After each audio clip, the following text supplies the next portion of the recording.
1988 wasn't just the peak of Michael Jackson's career, it was the moment he became untouchable, a living myth, a force so massive that even world leaders, royalty, and the media couldn't look away. The crowds were insane. The records, smashed. The outfits, legendary. This was the year MJ stopped being just a pop star and became something else entirely, something the world had never seen before. But beneath the moonwalks and million-dollar deals, something darker was brewing. The fame, the pressure, the rumors, it was all starting to close in. This is the untold, uncensored truth about 1988, when Michael Jackson didn't just dominate pop culture, he became pop culture. By 1988, Michael Jackson wasn't just touring, he was staging a global takeover. The Bad World Tour had turned into a cultural earthquake.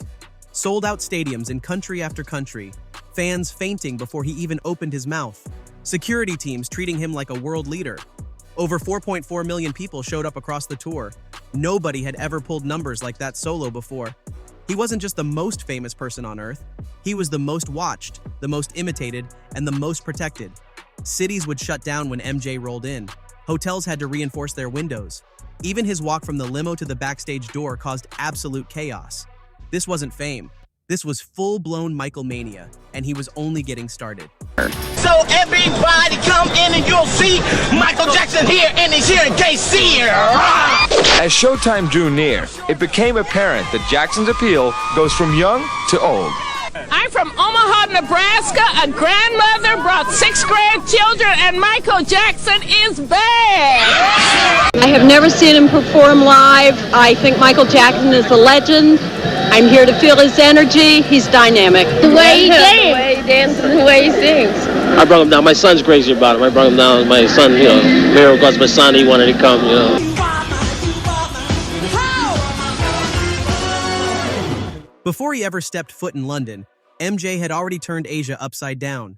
In 1987, during the early leg of the Bad World Tour, he performed 14 sold-out shows in Japan, pulling in over 450,000 fans across Tokyo, Yokohama, Osaka, and Fukuoka. Fans camped outside stadiums for days. Airports were flooded. Police had to control stampedes. Japan wasn't just excited, they were obsessed. And it proved one thing. Michael Jackson wasn't just an American icon anymore. He was a global storm. Then came London, and the madness leveled up. 7 back-to-back shows at Wembley Stadium, all sold out. Over 500,000 fans in a single venue. Just one of the 39 Guinness World Records that made him truly untouchable. But this wasn't just any audience. Princess Diana and Prince Charles were in the crowd. Out of respect, MJ took Dirty Diana off the set list. But backstage, Diana leaned in and told him, "That's my favorite song." Jackson didn't hesitate. He put it right back in the show that night. Imagine that. When royalty asks, even the king of pop listens. That moment said it all. Michael wasn't just the biggest artist in the world, he was the one even royalty wanted more of. You take Michael, I take his love. We love him, man. We need to see him. We need to see him. He's unique. So for the fans, Michael, I love you. Seen him all over Europe, yeah, did you? He's such a good-looking bloke. He's totally wicked. He's only here one time. I think he's got so much charisma. By 1988, Bad wasn't just a hit album, it was a cultural earthquake. MJ dropped 5 back-to-back #1 singles on the Billboard Hot 100, something no artist in history had ever done. Smooth Criminal, The Way You Make Me Feel, Dirty Diana, Bad, and the soul-piercing Man in the Mirror. Each one had its own world, its own look, its own message. And the music videos? They weren't videos, they were short films. MJ wasn't just performing, he was directing, acting, storytelling. The guy turned every song into a cinematic event. But Bad was more than hits, it was attitude. Jackson had shed the sweet boy image from Thriller and replaced it with raw swagger. His voice was sharper, his moves more aggressive, and his lyrics hit harder. Songs like Leave Me Alone made it clear he was done playing nice. This was the sound of an artist fully in control. At this point, MJ wasn't chasing trends, he was the trend, and the rest of the music industry just trying to keep up. For a star who shuns the spotlight, rarely if ever gives interviews, and appears excruciatingly shy, Michael Jackson has attracted a huge public following. What's been the reaction to the new record? Michael Madness. You've heard of Beatlemania. This is Michael Madness. Everybody's coming in and buying Michael Jackson. What do you think about the Michael Jackson record? I think it's beautiful. I think the whole album is beautiful. Like they say, the magic is back. Michael's the greatest. I got Thriller, which I think was one of the most outstanding albums for years and years. So I thought I must buy it. I haven't heard anything. I'm looking forward to hearing it. In 1988, Michael Jackson's look completely shifted. The sparkly glove and red jacket from Thriller were gone. Now it was all black leather, silver buckles, sunglasses, and boots. His style became darker, sharper, more powerful, like he was stepping into a new version of himself. On stage, it wasn't just about what he wore, it was how he wore it. The way he moved in those outfits made everything feel bigger, almost untouchable. But it wasn't just him. Around the world, kids started copying him. They wore leather jackets, loafers, and even single gloves to school. Dance crews tried to perfect the moonwalk, the toe stand, and the lean from Smooth Criminal. His influence was everywhere. Clothes, moves, even the way people talked. Words like Shimon, and he became part of pop culture.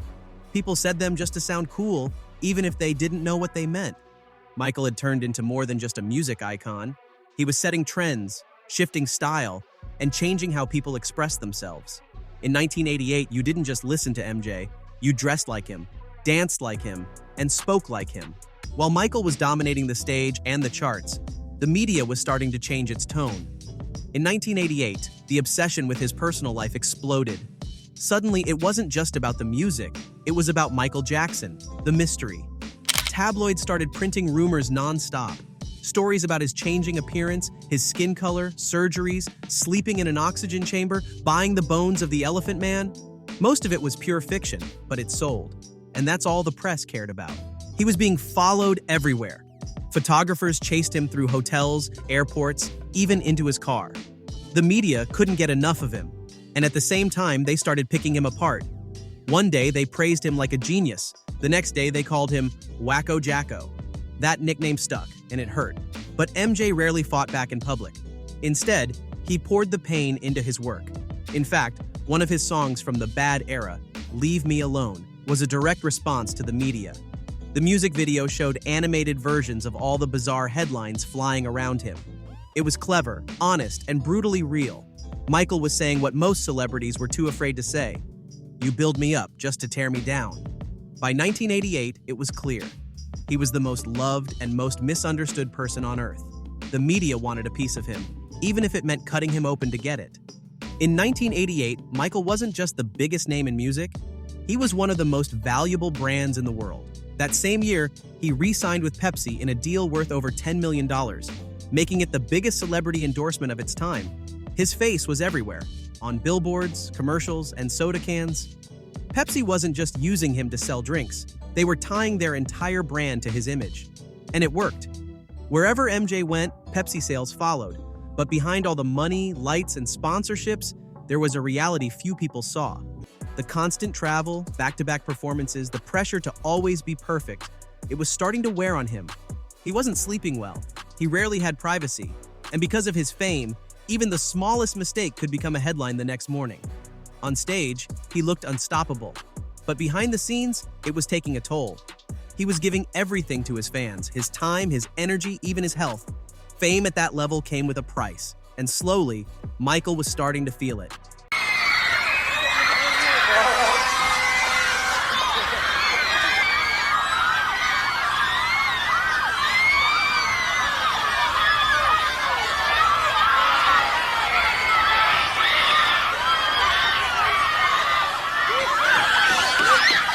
Look on the bus. Look on the bus. You get that?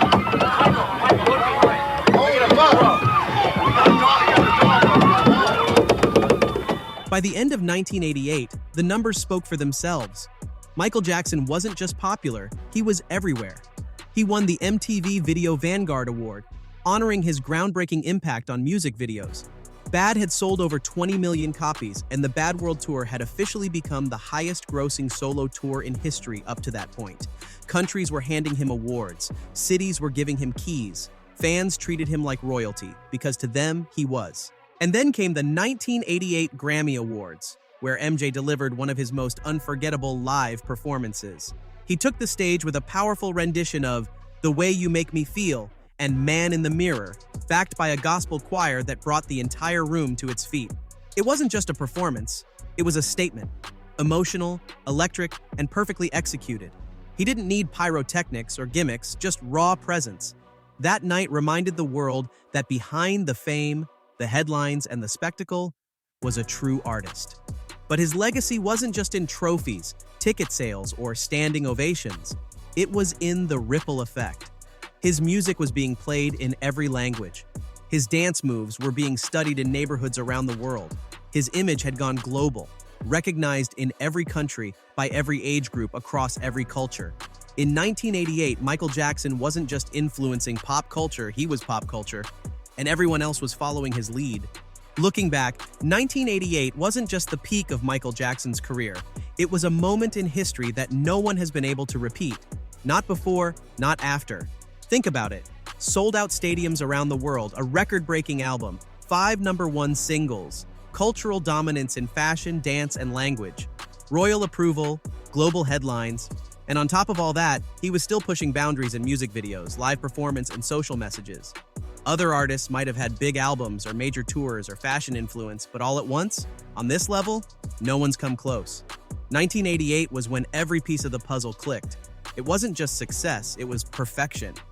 And that's why it stands alone, a moment where music, image, culture, and myth became one. The world didn't just watch Michael Jackson, they followed him. And honestly, they still are.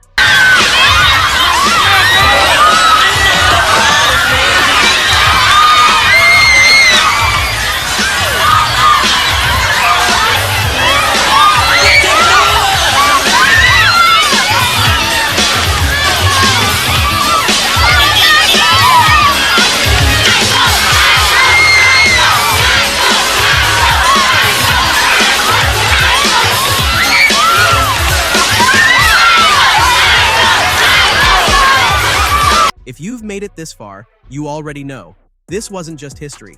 It was greatness in its purest form. And if you want more untold stories, rare insights, and powerful moments from MJ's legendary journey, this is the channel for you.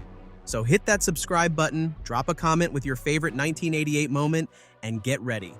Because the next chapter in Michael's story is just as wild.